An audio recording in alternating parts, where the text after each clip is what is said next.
Hi. Hey, Kate. Welcome to the bridge. I'm so excited to have Jornéa Armant with us. Did I say that correctly? Yes, you have it Good. correct. It is so important to me to make sure we are saying each other's names and acknowledging that. And I am just so excited to have you here, Jornay. And I have had the pleasure of being in your circle for a long time, but I mean, this is like the first time we're like getting to talk, which I'm so excited about. Yeah, at least Um, talk one on one, for exactly. sure. Yes. Exactly. And I couldn't, when I was thinking about people that I thought have some pretty just impactful stories around community and life and like love of educators, I thought you would be a wonderful person, a wonderful voice to bring to the conversation. And really, the bridge is about, breathing life into educators and making sure they feel connected and supported and using stories to do that. And so let's start there. Like, what does that all mean to you? Like you have had such a rich story. So I'm going to let you jump in and just kind of speak to, what the bridge and those ideas mean. Oh my gosh. When I read just about the podcast, it just warmed my heart because community is everything to me. And as an educator, I've definitely been empowered and supported by fellow educators. And I take that with me as my mission every single day to just pour back into my fellow educator community. So thank you Mhm. for providing this space to not only share about like wonderful ideas, but also those stories. And, the thing about stories is that stories are not always perfect, right? Uh-uh. Like there's a lesson to be learned in every story that we have. And so I'm happy to be able to share some of my stories with your community today. I hope that not only do they learn a little bit more about me, but also can reflect back Yeah. inside and think about ways that one, give themselves kudos for, Yep. showing up every day for what they do as an educator. And to think about ways that they also can empower the next educator. I love it. Okay, well, let's dive into that. Like how do your background as far as being an educator is really rich, and I don't know how many people know all of that. So do you want to start with just that background piece and we'll go from there? Yes, Okay. sure. So my journey in education started way before that first full-time job right out of college in 2003.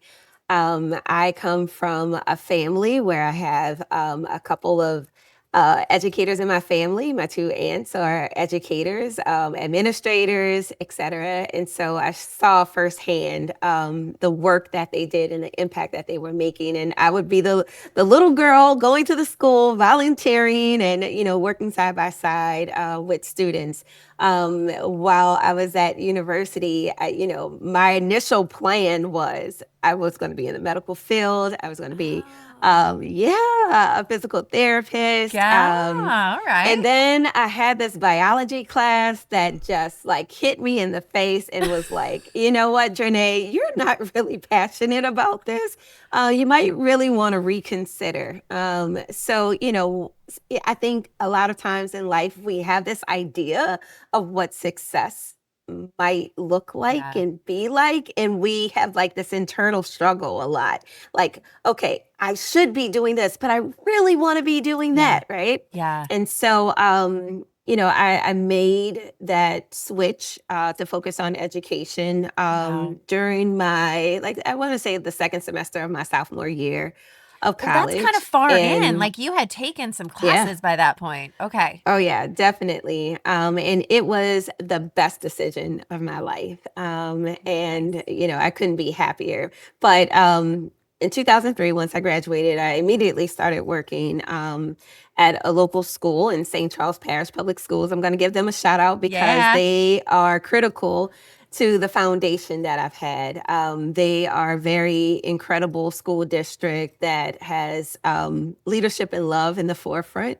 To this day, 20 something years later, I remember the motto, you and I, we are St. Charles Parish Public Schools. And so that sense of belonging was always there. It was seen and felt in every role I had at that district. And so transitioning from a second grade teacher, shout out to all the second grade teachers, Oh. it's a special grade level. Um, I transitioned into administrator role after a few years. Absolutely loved being an administrator, but I also learned during that time frame that I really wasn't passionate about the ins and outs and the Mm. day-to-day operations of a school.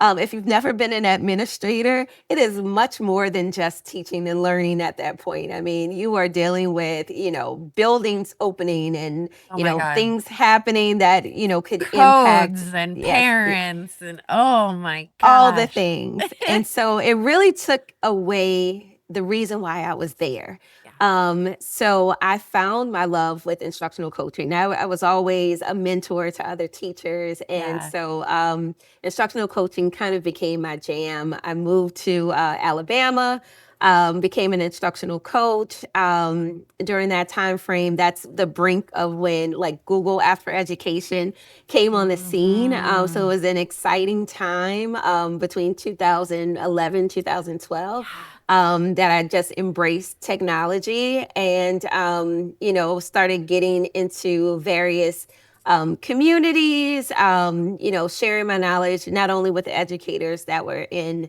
my school district, but in other capacities. Then I started Mhm. working for the State Department of Education in Alabama as an instructional technology specialist. So then I had a region of educators. It was 12 Wow. different school districts that I provided the professional development centered around instructional technology for. And at that time, I also joined a beautiful project called the Dynamic Learning Project. Okay. That was a Google project to really put in the forefront coaches in these Mhm. schools, and so I'll take that experience with me wherever I go because it not only allowed me to take a passion that I had, but really helped to devise what's now called the Google coaching program. So if you are a Oh Google my coach, the gosh. Dynamic That's Learning Project amazing.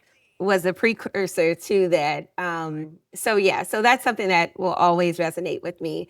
From that point, I'm just out doing my thing, Yeah. presenting at conferences, and I was sharing about this little tool called Flipgrid. And lo and behold, there's a guy sitting in my session, and it just happened to be the founder of the tool, Flipgrid.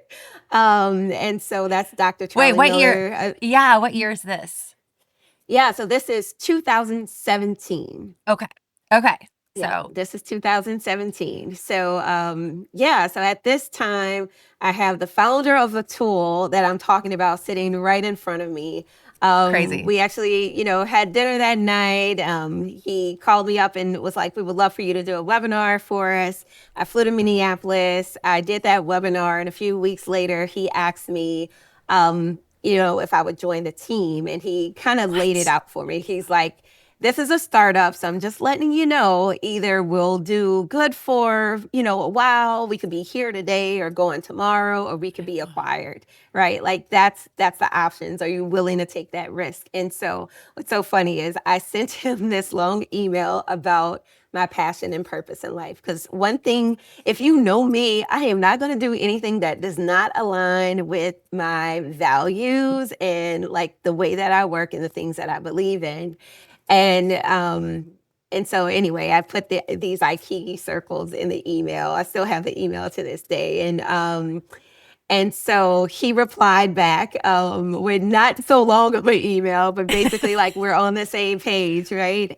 And so that's when I Wow. knew. I was like, okay, I am making this shift because this shift is going to evolve me in various ways, right? Mm. And it was one of the best decisions I ever made. At first I was thinking, am I saying goodbye to something that I really loved and believed in, but it was like, no, like this is a new door that now I can help to empower more Yeah. educators around the world versus just in the state that I was working in. Oh my So gosh. definitely a beautiful journey. And as you all know, the tool Flip had its sunset in June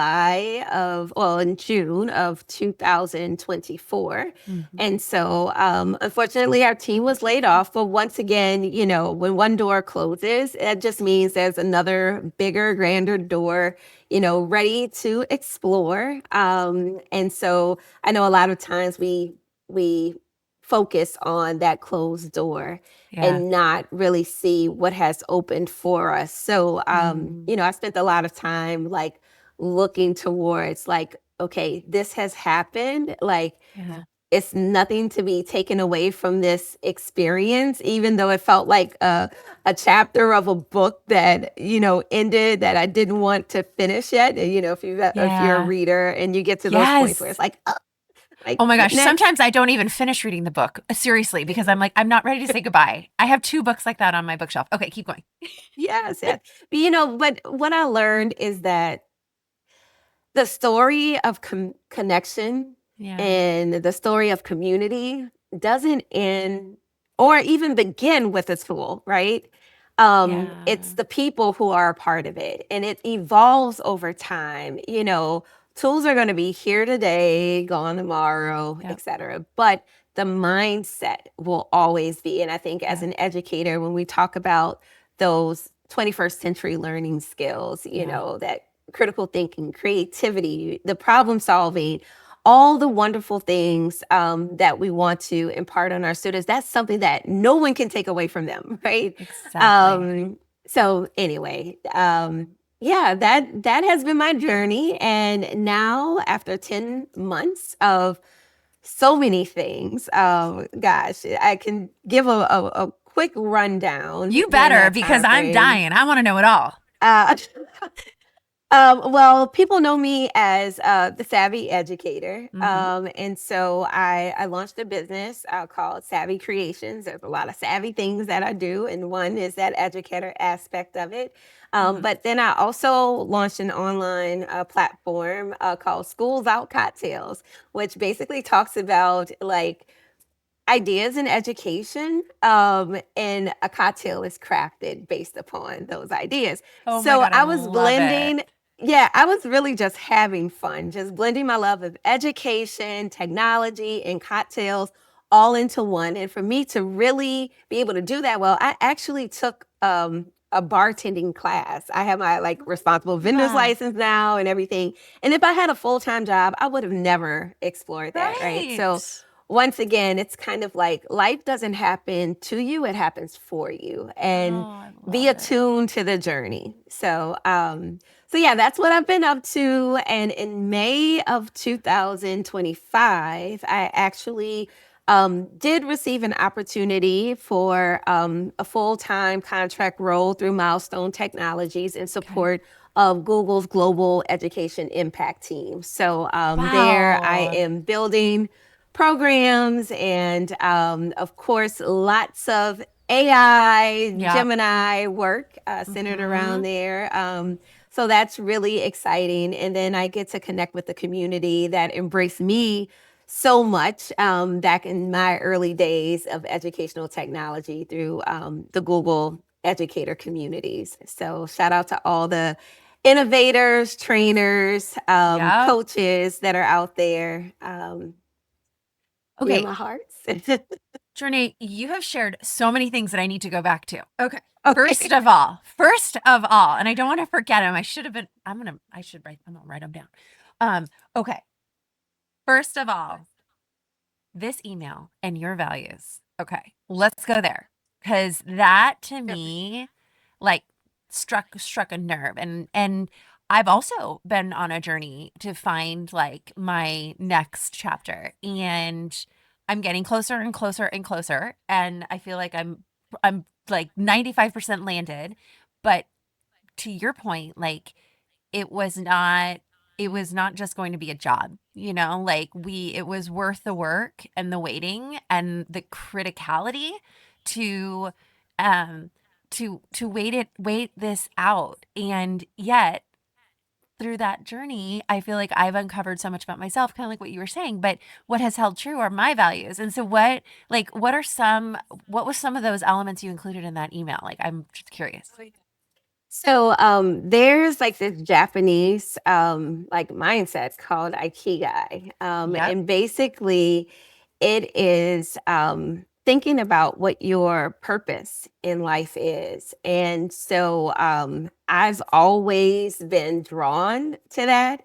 That was a part of the email that I sent before saying yes Mhm. to the opportunity with Flipgrid back in 2017. And it's Mhm. something that I revisited after, that sunset, thinking about what is it that I truly love. I have a passion for what is my purpose in life, what is my profession? What can I get paid for? And when all those things align, you just wake up and feel good because you're waking Yeah. up and you're doing things that Oh my you know gosh. are fulfilling to you, right? Yep. So for me, at the center of those circles, that purpose is learning. Mm. Um, I know I'm smiling big time right now, but learning unlocks so much. It Yeah. doesn't matter if you're 2 or you're 22 or you're 52, right? The moments where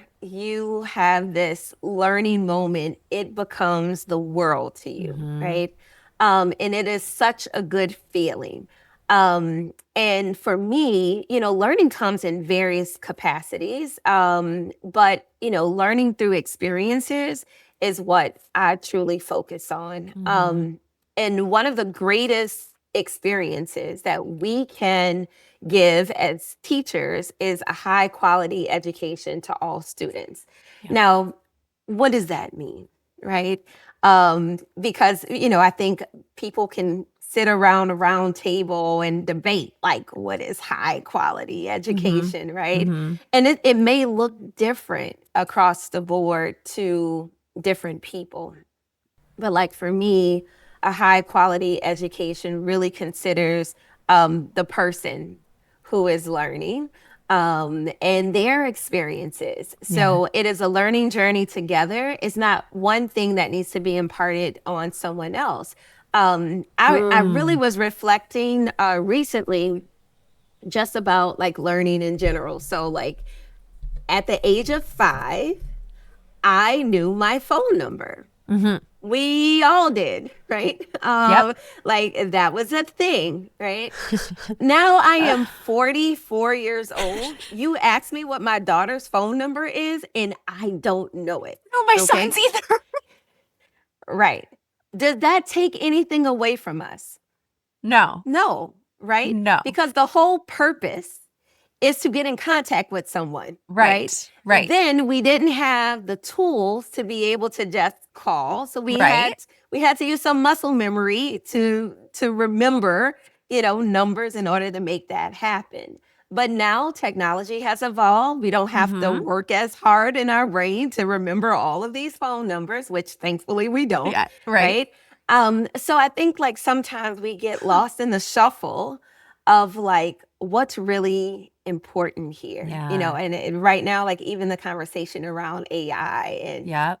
should we use it? Should we not use it? It is another tool to help us Yeah. learn better and Yeah. deeper and allow for that exploration of creativity. A lot of people like me, I am an ideas person. I am the person that will stay up all night because I can't get this idea out Uh-huh. of my head, right? Because I'm also a leader and I've worked with teams, I'm really good at kind of pointing out like the skills and best qualities in other people to make those things happen, right? Like I can put a great team together to make something happen, right? But I'm the visionary. Uh-huh. I have those ideas. So I think for a lot of people too, like if you are, let's say, have a heightened sense of one thing and not the other, Uh-huh. AI can kind of help you fill that gap, Right. right? So if I'm Interesting. not the Okay. more detailed oriented person, I'm the visionary, I give it the vision, ask it to break it down into Yeah. manageable steps for me. Now I can get from point A to point B without abandoning that idea. Because I think a lot of people, they abandon things because Yeah. they don't either have the knowledge or the skills or even sometimes the will Hmm. to make something happen, or fear, steps in. And Mm. so, once again, in order to combat fear, you have to face it. You have to see what's possible. And when you see that possibility happening over and over again, you no Yeah. longer fear it, like you're conquering it. So, um, I think, that's what I think learning is all about. So whether it is through textbook or Yep. websites or AI or going on a learning walk or a field Yeah. trip. It is about just being in tune to what's in front of you, asking those questions, being curious, collaborating with other people, and then thinking about like the innovations that can come about from those conversations. So, Yeah. And it makes me think like how often do educators get a chance to learn so freely, you know? And then yeah, we wonder why classrooms look and feel the same today as they did when we were in them, you know? And exactly. that you know, I feel like what makes me tick is really thinking about professional learning, and like if we don't give it to the teachers, it will never get to the kids. If we don't change the Exactly. way we educate and engage with the educators, right? Like Exactly. what is we can't hope for change in the classroom. And so it's interesting when you were talking about the way that you first engaged with Google back when it before it was full blown the coaching program, and like you found a way to connect your passion and connect your interest and leverage what was happening at the time and turn that into an opportunity. And now it's like you're doing it again. It's like I feel like you've been doing it. Listening to your story, you keep doing that. And so like how do you like when other educators ask you like how did you do that? I like what do you tell them? What like Yeah, how do you get it's it's not luck. hard. It's luck.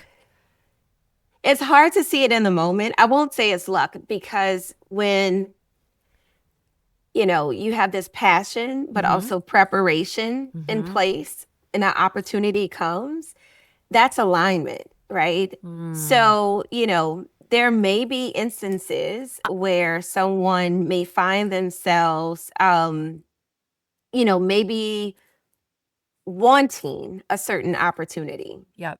I hear educators all the time. I want to know how do I, leave the classroom? I'm like, the Right. goal is not to leave the classroom. No. The goal is to make the classroom better, right? So Love like it that. starts with the mindset. Like, what are you trying to achieve? I want equitable learning experiences for all students, no matter what.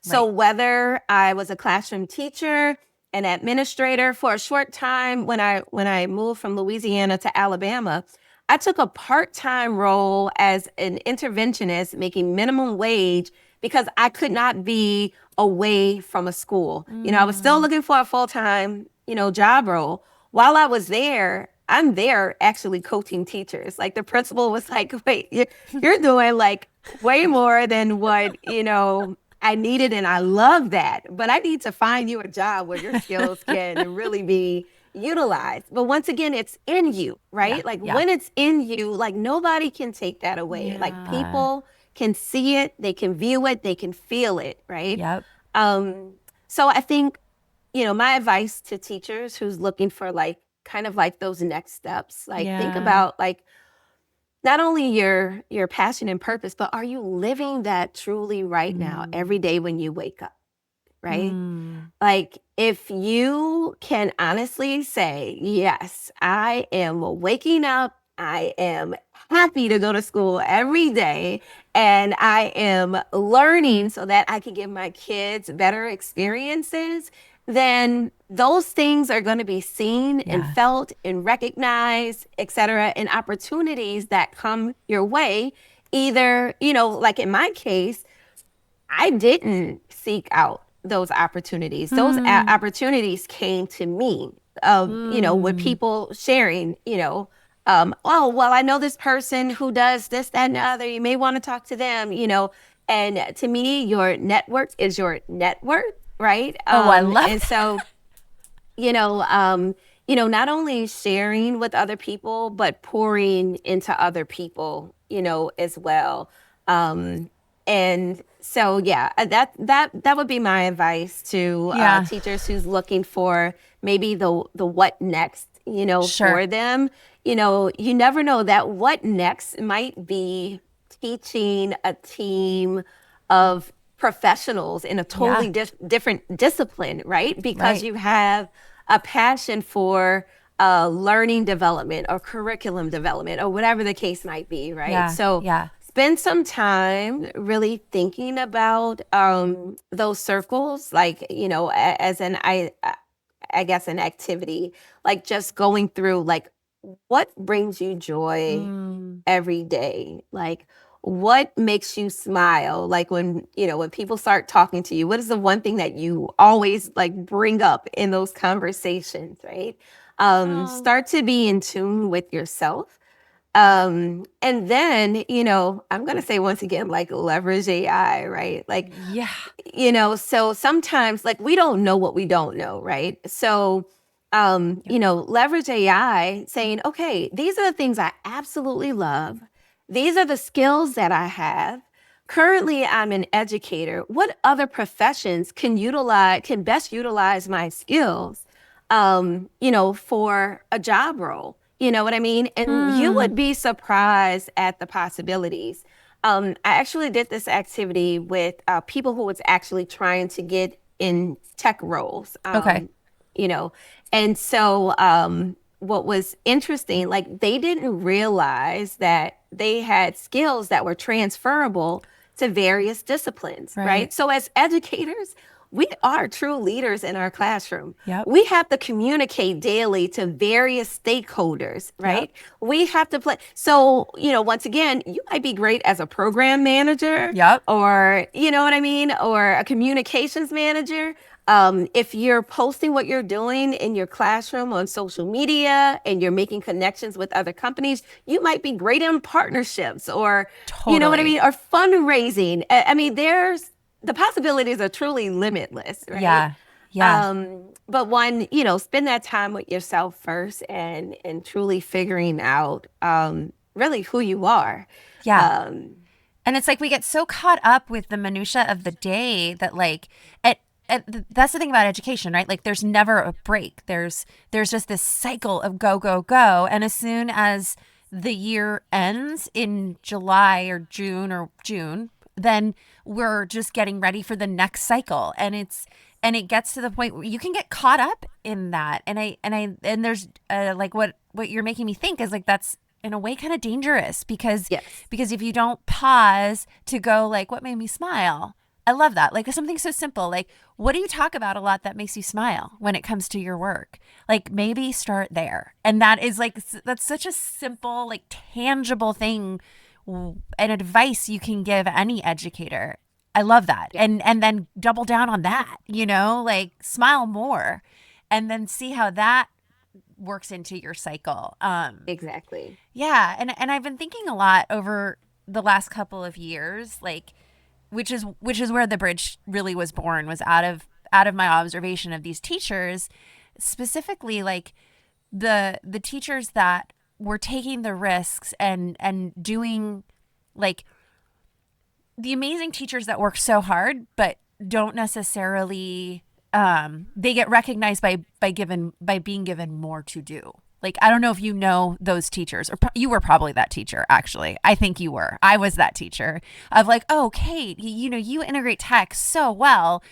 Do you mind leading? Like, can we bring all the parents by? And can you be that room that we show all the prospective families? Can you just be ready to show off at any point? And I was like, absolutely. I would totally use a smart board in front of anybody. But I'm like, we don't pause and go, wait a second, like being excellent means I get to do more. Like that kind of doesn't work for me. And so goes this like perpetuity of the do that we don't stop for a minute. And yeah, oh my gosh. So you were that No, teacher? yeah, but I really think too, I believe as humans, we all have gifts. Mm-hmm. And sometimes we don't recognize the gifts that we possess, but it makes it very easy for other people to recognize those gifts too, right? And so to kind of reframe what you're saying, Uh-huh. it's not always like something else to do. And I get the feeling, I get it because, I was there sometimes where I'm like, I don't need another thing on my plate. Like my plate Right. is super duper full. But for someone to be able to recognize that, hey, I know I can count on you because you have shown up and you have done this, et Yeah. cetera, right? Like, um, I see it as they're recognizing a gift and can put that trust Mm-hmm. in me as a person to make sure that that can happen, right? So, what they say is like, with great power comes great responsibility, Yeah. right? And so when it comes to leaders, it doesn't necessarily mean that you have to do everything as a leader, but you have a responsibility to recognize those gifts in other people Yeah. and put that in the forefront. So I'm saying that because if I never said yes to the opportunity to maybe lead school leadership teams, Right. I would not have been prepared to become a school administrator, right? Right. If I never said yes to the opportunities of training, the educators within my building with the knowledge that I learned at a conference, I would not be ready and prepared to, do professional development all You're around the right. world, right? Yeah. So Yeah. it's kind of like it's these building blocks that happen over time. Like we may not realize it in that moment in time. We Yeah. might be frustrated, but I guarantee you, when you reflect back, you can say, if this didn't happen, then Yep. this, and that would not have happened, Yep. right? So I feel like once again, everything happens for us and not to us. Yeah. And so it's just the way that we kind of embrace it. And so, I think this 10 months of not working to allowed me to have the time to Mm. sit and actually reflect. And I've just made it a part of like my everyday now, where, in the mornings, I say affirmations to myself, Mm. I get my mind prepared for whatever is ahead. I know I can, rise to any challenge that's before me because I've had challenges before that were very difficult Yep. and I was able to accomplish them. Now, how I accomplished them and the timing of which I accomplished them, that might be different depending on the challenge, but I know me because I'm Mm-hmm. spending time with me. And I know I'm not going to give up on myself. I'm not going to give up on my purpose. I'm not going to give up to a commitment that I have. So Mm-hmm. I will figure out a way, right? And Totally. that's just me. I know myself. Um, and so, yeah, so I'll just say that, for educators who might feel under the pressure of feeling Mm-hmm. like, there's 200 people in my building, but every time I am the one that's being asked, like, you might be the chosen one for a reason. There might be Yeah. something coming for you very, I very love soon. it. So, and if it is something that you truly can't take on, be honest about that and Yeah. speak up for that. Say, I thank you for this opportunity at this time. I don't feel like I can, right? But if you can, if you feel like you have just a little bit more bandwidth to give, Mm. that might be that indication of like something else is about to open for you and this is the preparation for you.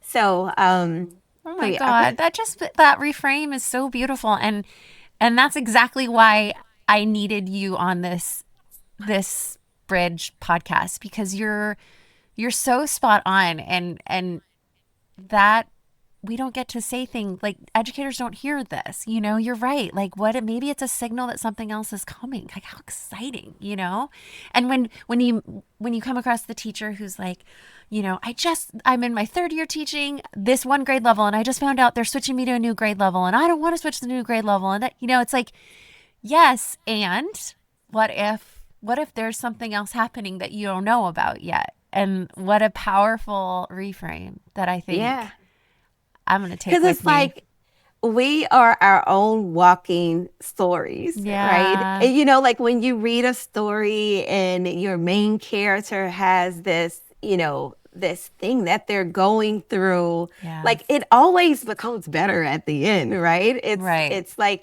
you can see that as you're reading the story. So the same thing like with yourself, like, Yeah. just think to yourself, okay, like this is happening right now. It feels like the end of the world, but I can't wait to see what next, Oh my gosh. and we are part of our own story. So the choices we make every day and the mindsets we have will also impact how that story will turn out, right? Yeah.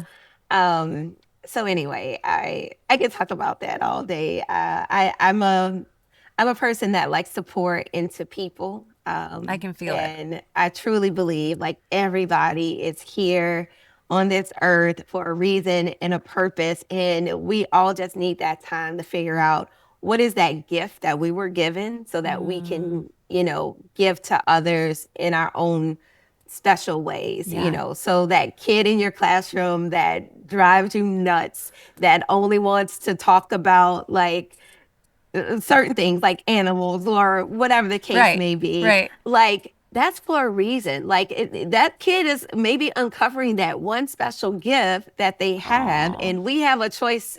Are we going to shut that down or are we going to yeah. foster it? Right. And Yeah. that's the same thing we need to do for educators.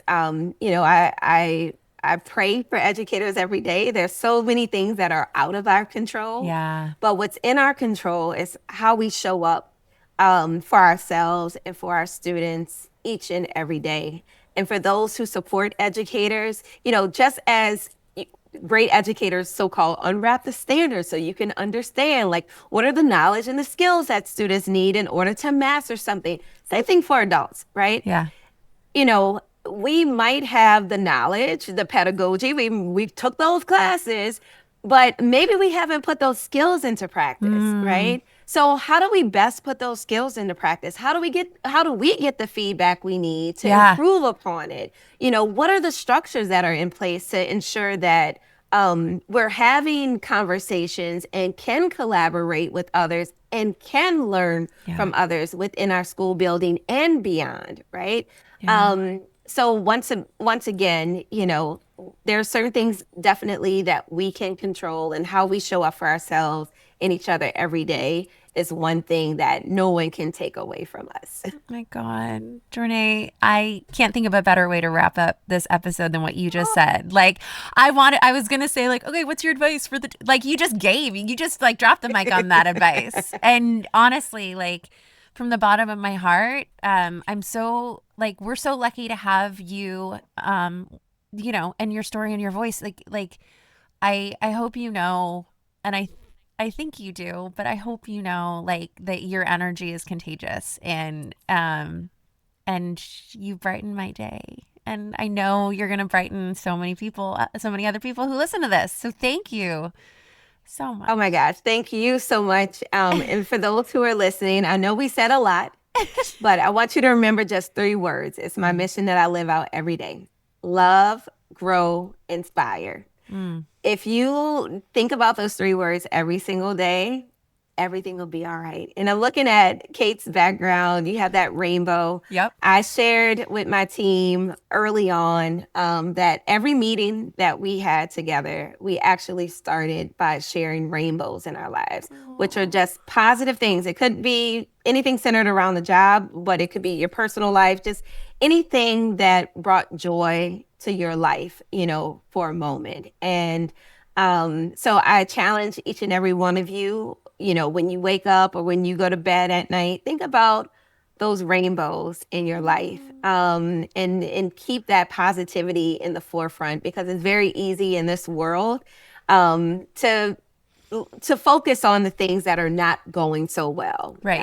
But when we can focus on those rainbows in our lives and we can see all these positive aspects, that becomes kind of like our armor, and guard to Totally be able to does. tackle everything. So I appreciate you reaching out and being on this podcast. And cheers to all the educators who continue to do amazing things. I am here for you. You can find me on social.